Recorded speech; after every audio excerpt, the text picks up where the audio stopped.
Thank you. Thank you and welcome. I'm Father Mitch Pacwa, and welcome to EWTN Live, our chance to bring you guests from all over the world.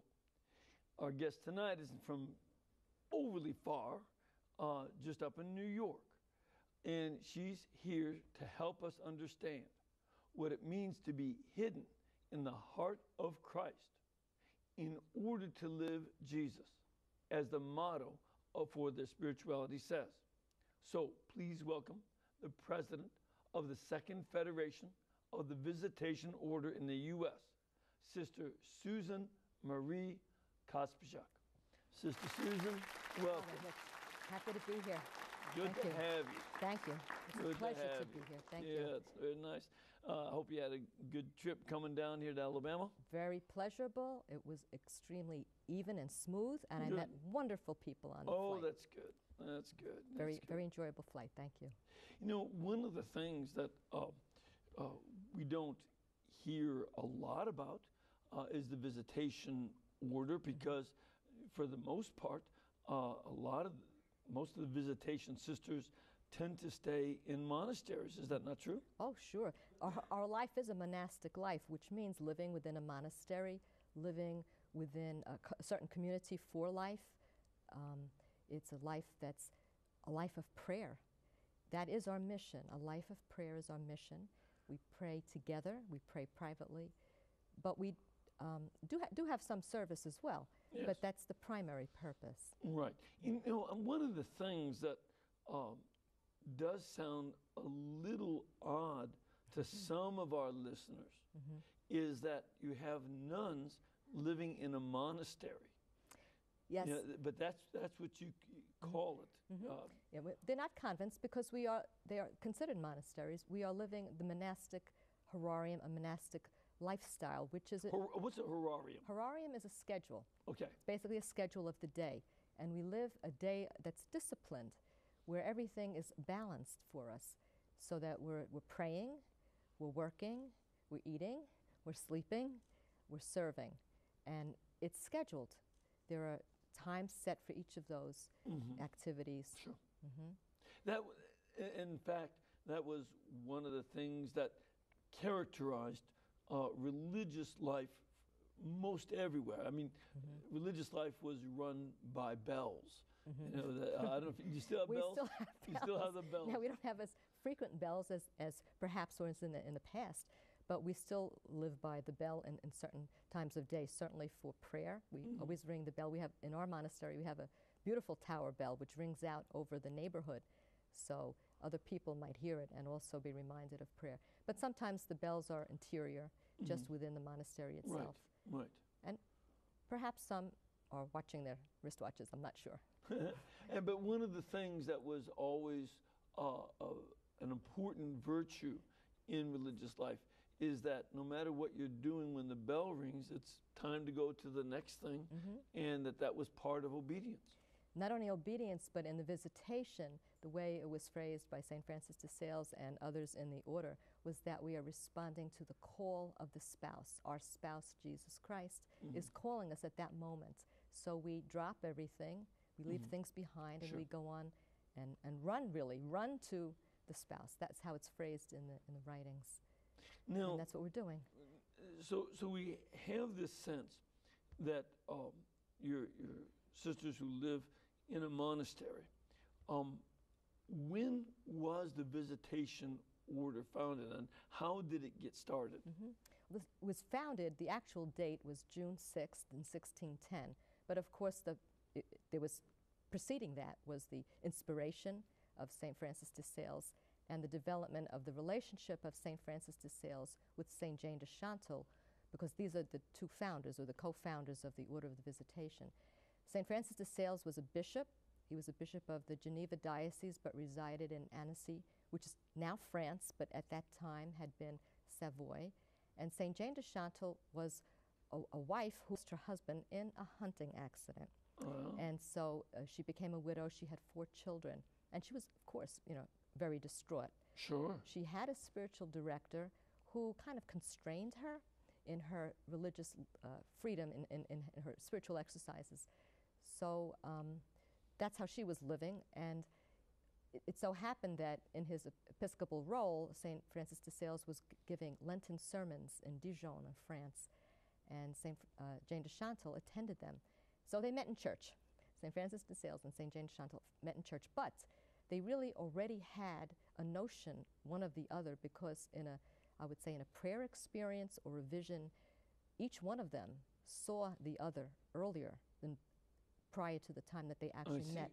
So when they did meet in that church, when he looked down and saw the woman in the pew, and she looked up and saw who was preaching, they recognized each other. But they needed to be introduced, and so they were. And over time, the next few months or so, in time, St. Francis de Sales became St. Jane de Chantal's spiritual director. But then there was a 6-year process of, in a sense, of getting, well, just a 6-year period of time, really, before the order was founded.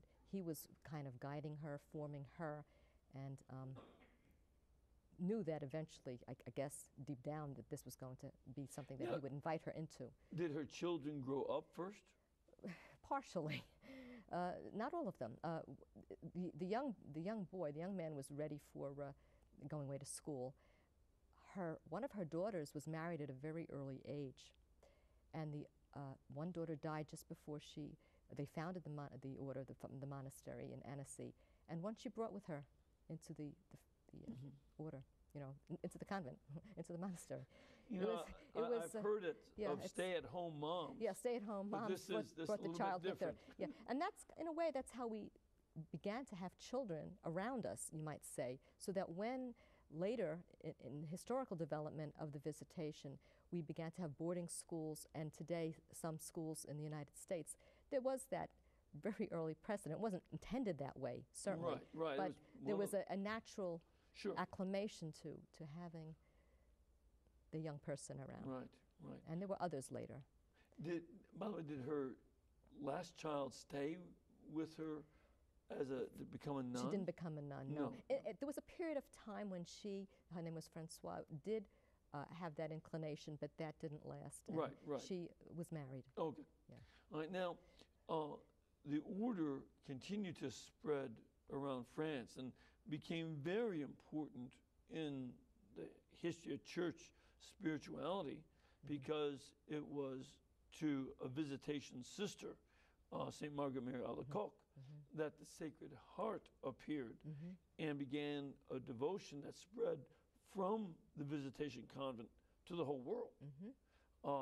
But there are also some roots in your order prior to St. Margaret Mary that prepared for that. Tell us a little bit about that. St. Francis de Sales felt from the very start that we were to be daughters of the heart of Christ, and he had inspirations about that. And he said that the order was founded from the hearts of Jesus and Mary, and that the dying Savior gave birth to us from the wound in his heart, or his pierced heart. And in the early correspondence with St. Jane de Chantal, that was mentioned, pretty strongly. Sure. So we were to be within the heart of Christ, and we are to live Christ's heart within us, and the virtues that emanate from his heart were to be prime virtues for the Visitation, which are humility and gentleness. So 60 years after St. Francis de Sales founded the order with St. Jane, Jesus came to St. Margaret Mary and confirmed that inspiration, that the heart was to be very central to the order, not only the heart of Christ as his love and his heart and how it did spread through the world, but also in how we were to live our relationships in community and with others, stemming from the virtues of the heart, of his heart. So that there really was a connaturality between the spirituality of the spiritual life of the Visitation order and the gift of revealing the Sacred Heart to St. Margaret Mary Alacoque. They really went together. They went together, yes. And there are writers who have phrased it this way, that the Visitation was eventually, was to become the sanctuary of the Sacred Heart. And it's a beautiful image to think about. It's a place where the Lord himself can rest within us, and we console him by giving him honor and glory. You know, this is something that is an important part of a relationship that the Jesuits have, my order, Yes. with the Yes. visitation. That while on one hand, it seems that the monastic life of the visitation order is a call to rest in the Sacred Heart of Jesus. The Jesuits, being an apostolic order, are called to be sent out to promote devotion to the Sacred Heart. That's right. And in one of the apparitions, which is explained in one of the letters of St. Margaret Mary, that was explained to her almost very succinctly the way you're expressing it, that there was that relationship between the visitation and the Jesuits. Right. And this is a very important part. Now, does that element still remain as part of the visitation spirituality today? You mean the relationship with the Jesuits no, or the no, heart? No, no, Oh, no, oh, with very the much. Sacred Heart. Oh, very much so. Oh, yes. There have been further developments over time with various sisters of the visitation, certain sisters who have become servants of God or venerable. But today, we take it even beyond just our own community in the way we relate with the people we work with, say, in the schools. We call it a heart-to-heart spirituality, so that it's our heart to the other person's heart. And all of that, again, is embedded in the heart of Christ. There are developments over time that we'll actually be celebrating the 150th anniversary next year of another way of looking at the devotion. And that came again from France. One of the sisters there had an inspiration to honor the pierced heart of our Lord. And there's a society or an association which gathers lay people or religious to spend time before the Lord in the midst of their daily duties, but placing themselves before the heart of Christ, the pierced heart of Christ, so that no matter what you're doing, you give an hour to the Lord in that disposition, that you're placing yourself before his pierced heart and offering whatever you're doing at that time to him. So it's current. Sure, it's current. Sure. This is very much an important part of spirituality. And one of the things that I also think that many people in our listening audience may not know is that the Visitation Sisters still offer retreats to individuals. It's not, you don't do so much preached retreats, No. is it? No. That was an initial concept that St. Francis de Sales really insisted on. Preach retreats? No, not preach Oh. retreats. Having women come in to the monastery itself for periods of solitude, prayer, thinking over their lives. And at one point, when we became more enclosed, because the initial congregation, as it was founded in Annecy, did not have enclosure nor solemn vows in the very beginning. So, But it developed later, and when it did develop, and let's just explain that when you say that there was no enclosure, enclosure. yeah. That sounds like something that we do with the cattle out in Texas. Now, what are you talking about here? See, these are words that are common to us, Right. but that's, it's a papal enclosure or constitutional enclosure means that basically you live your life within the confines of the monastery or its property, Sure. so to speak, with certainly permission to go out. Here I am, Right. and there's different And levels. maybe to go to the doctors, Certainly, shopping. and there's different levels various too. nisses. There's different levels of it, and it's lived differently depending on what the statutes of a particular community are. Right. But when they started, the sisters were going to be interior, praying contemplatively with deep interior lives, but they were also going to have an opportunity to go out and visit the sick and the poor in a limited fashion in Annecy. And that had been St. Jane de Chantal's own personal ministry when she was a wife and afterwards as well. And so that was part of the plan, so to speak. But when the next foundation was made, which was then in France, because actually Annecy was not France at the time, but we won't go into all of that if you'd rather not. Yeah.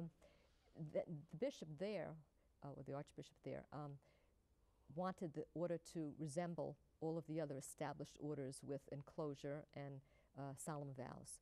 So, but St. Francis de Sales was insistent on certain points, and one of them was that we would still be able to accept women into the monastery for retreats, which we do to this very day. And if someone comes for a retreat, they're actually in with the sisters, praying with them, dining, eating in the refectory. Refectory is a dining room. Dining room, right, right. Have to identify some of these terms. Because those are they so wish. They're standard terms of a monastery. Exactly, and I can tell you a few funny stories about some of those terms, because when you first come in, you don't know what they mean, you know. Right. When somebody says, take the keys, do you have the keys today? You know, you might be looking for some dangling keys, but what that meant was, do you have reception duty, which we don't call that, you know, at the reception desk, and we don't even call it a reception desk necessarily in every monastery. Some Right. do, some refer to the monastic term of a portress. Right. So there's these terms that you learn, and I'll be using them because I'm used to them Sure, now. exactly. Well, They're natural to me, but they may not be you know, natural if to. I catch you using them, we'll get you to You'll let me know to explain explain them. them, Sure, okay. absolutely. But it's you know, this I think is a very important thing, because a lot of people are looking for places to go and Yes. make retreat. And again, it's not so much to get a sermon, No. but it's one-on-one. It's a private retreat, and there's usually a retreat director, sister, who would guide the person, may or may not have the experience of spiritual direction, may or may not, but definitely it's a private retreat lived among the sisters. And it's interesting, very recently a young woman stayed with us just for a day or so. She was looking for a day of refreshment, day of recollection, and she said, when I come here, it was her second time, and she said, when I come here, she said, I feel a blanket of peace envelop me. And she says, I feel like I'm walking on clouds of prayer. She was so poetic about it, but it was so beautiful because the experience when she walked into the monastery hit her right away. There was a tangible difference in her environment, and that's the silence. We live silently. We're not talking during the day, especially, you know, unless there's a need. Sure. And that the sense of prayer is there. And so that's part of it. It's not simply a retreat, but there's an environment that goes with that, which is obviously the Lord's presence permeating the monastery, but also the sense of others who are also living in that recollected manner and in a silent, you know, way. Other than when we talk. One of the things that is striking about her description of being in your monastery, your community, is that when most of us think of New York City and Brooklyn, we think of a lot of hustle and true. bustle. New York is a city on the move It certainly is. constantly, Certainly is. 24/7. It's true. For somebody to go into a monastery in Brooklyn and find that experience of peace, an oasis of peace in that hubbub, is very, very special. In fact, that's the term we tend to use, that it is an oasis of peace. It's in our particular monastery, we have gardens, and we have 7 acres. So a person comes in and they go out to the back. It's like that, you know, that Wizard of Oz program when they opened the doors and they were in that special land. It's that kind of awe. People, what do you have back here? It's something hidden. So that's in our case. I mean, the other monasteries have their beautiful setups as well, but this is in New York. So you wouldn't expect that in New York or in Brooklyn you would have such quiet. And even though streets are usually As a matter of fact, busy, you we're wouldn't set back. expect to find 7 acres. No, it's 2 city blocks. Yeah. And we're set back enough from the streets so that you don't hear the traffic, which you could have a city monastery and be right on top of traffic Right. too. We were blessed that way. It's a blessing for the community Yeah, and for the right. people who come, that there's real quiet. Because that's one of the things, too, is that it's not only that's an oasis of peace, but I know from our experience of being with the sisters here, is that that same sense of peace radiates out beyond the convent to others in the Into the environments. neighborhood. Yeah, in the We neighborhood. always like to, when we were being poetic about it, we'd talk about how we would send the prayers over the walls, you know, the sense of prayer over the walls. our principal of our academy, we do have a school, has often said that even though it's not stated legalistically in any way, that the monastery is the center of the neighborhood, that people gravitate that way. Yes. They gravitate Yes. towards it. Yeah, because it's a peace that is not just quiet in No, it's absence of noise. No. It sounds like it's a presence of the heart of Jesus. Yeah, it is the presence of Jesus Christ, and not only is it external, but when you're there and you live there, or you come there, especially if you live there and that's your call, that peace begins to pervade your own soul and your Sure. own body, and you carry that peace within you, and you want to give it to people. You want people to have what you have, that inner peace that is a gift. It's a gift from God. Yeah. And you want to share it, and you want others to have that. Yes. Now, one of the things about wanting others to share that peace is that, most orders have a spirituality that they communicate in retreats. That's, Jesuits have the spiritual exercises and so on with all the other orders. That's very common. What would be some of the things in the spiritual life that you would especially try to guide women into? The women who, because men don't stay with you. That's No. not going to work. No. But the women who come to stay in your monastery, you want to guide them to what? We want to guide them really to holiness, to living a balanced life, but a holy life, and to do it amidst their ordinary duties and ordinary responsibilities.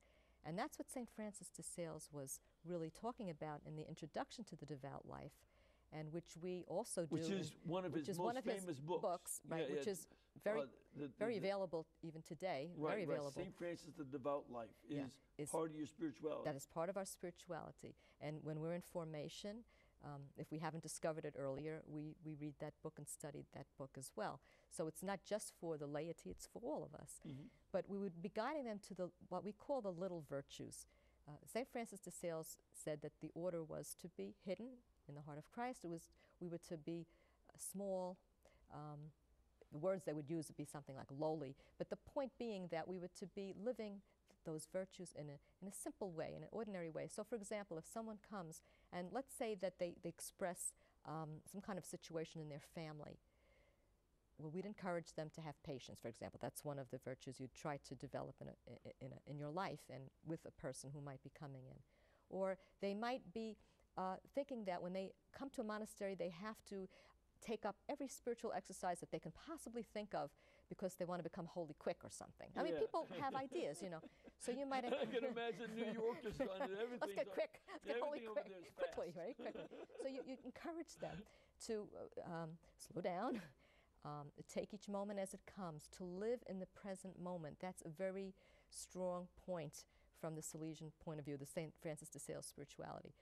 To live in the present moment, to take everything that's coming to you as coming from the hand of God, and also to give them that liberty of spirit. If they are, to help them, encourage to grow within them that liberty of spirit, so that if they feel that constraint, we're not encouraging that kind of constraint, but that freedom, inner freedom, and exterior freedom too. That if this doesn't work for you, that's okay. Let's move in this direction.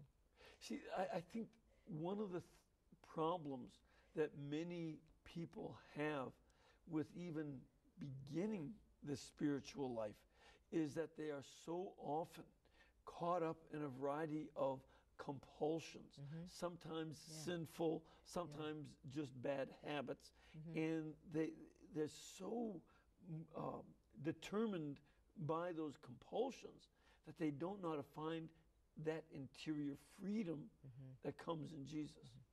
And part of that freedom comes from accepting yourself as who you are, accepting your frailties.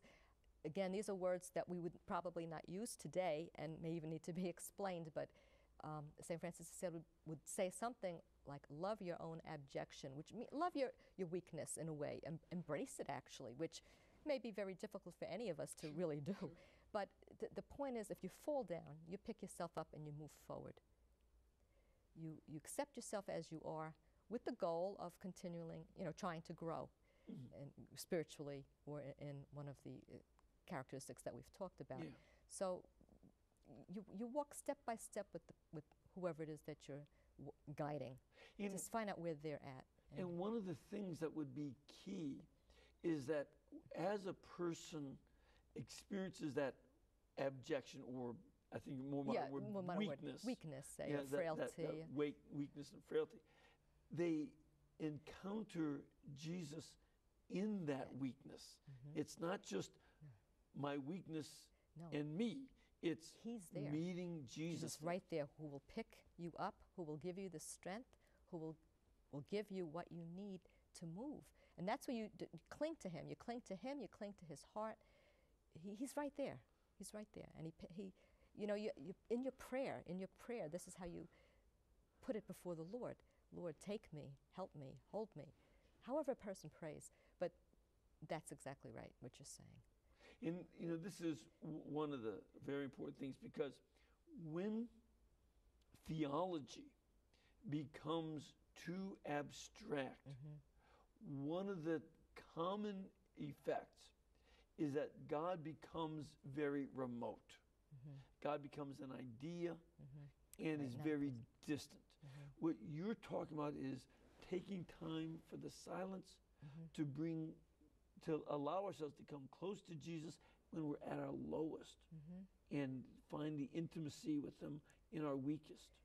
Because that's when he's there for you, especially. I mean, Yes. he died for sinners, Yep. as we know. When a person is feeling that way, let's say, that you're expressing, if they would go before the Lord in our community, for example, or any retreat monastery, would go before the Lord in the Blessed Sacrament. That would be one way of approaching him. The silence allows you to begin to experience him in some way, even if it's simply the sense of that felt sense of silence. When you spend time that way, the presence, his presence, becomes stronger. It's not an empty silence. It's it's full. It's Yes, full. yes. The room could begin to feel full. And that As a matter of fact, one of the things that is more typical experience is that the noise of the world is what's hollow. The silence is what's of Jesus is full. It's full. It's full. And that's a very important thing. Yeah. One of the things that we're full with is that we have to take a break. So if you would stay with us, we're going to come back in a couple of minutes. We want to get your questions and your comments, so please stay with us.